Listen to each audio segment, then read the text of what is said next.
Hi, I'm Apostle Tony Hill, and welcome to another episode of the Word Made Flesh. This is when we take a powerful passage and bring it to life. I would like to speak to you today from the subject of the heart. The heart in the Greek terminology means cardio, which is the seat of emotion, the seat of passions, the seat of decisions, and the seat of appetite. Oftentimes, we don't realize that a lot of things that we do comes from the seat of our heart.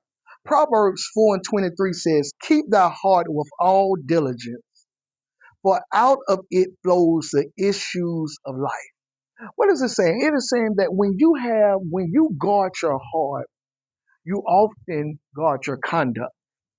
It is saying, keep your heart, meaning that protect your heart, not just from people, but from what goes into your ear gates that enter into your heart, that comes out of your conversation, that frames your reality.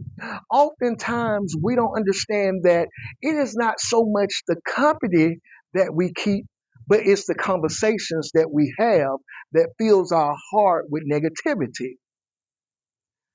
Luke 6 and 45 say, "A good man with a good heart bring forth good things. Likewise, a evil man with a evil heart bring forth evil things." This is not just talking about actions, but it's talking about conversation and actions. If you're around a good person, then their conversation should be good as well as their actions should be good. Oftentimes, we allow actions to misrepresent the heart because people can bend themselves or subject themselves to an action. But most of the time, if you hang around them long enough, they cannot control their conversation, which is their mouth, because from the abundance of the heart, the mouth do speak. Jeremiah said 17 and 9, "The heart is deceitful above all things and desperately wicked. Who can know it?" Jeremiah is speaking concerning a heart that is not governed by God. Many times we think that just because it's in our heart, it means that it's right. Because I feel it, it means that it's right. Because I'm passionate about it, it means that it's right. But the Bible says that if any man strive for the mastery, he must strive lawfully. That means that just because you are striving out of passion, don't mean that you are striving legally. When we look at this, oftentimes we don't want to admit that everything and everyone don't deserve a seat in our heart. Sometimes you got to disallow people from entering into your heart, because if you allow them in your heart, they will become the issue that you talk about.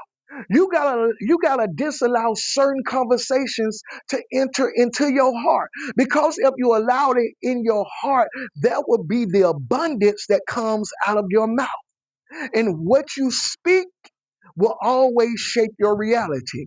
We must guard our hearts, because David realized that the very thing that promoted his actions was his heart. So he said in Psalms 51 and 10, "Create in me a clean heart and renew a right spirit within me, O Lord." The reason why David said, he said, "Because of a bad heart, I lusted after another man's wife. And because of a bad heart, I killed a man by putting him on the front line." All of these things happened because the word that was in my heart subsided and lust filled my heart.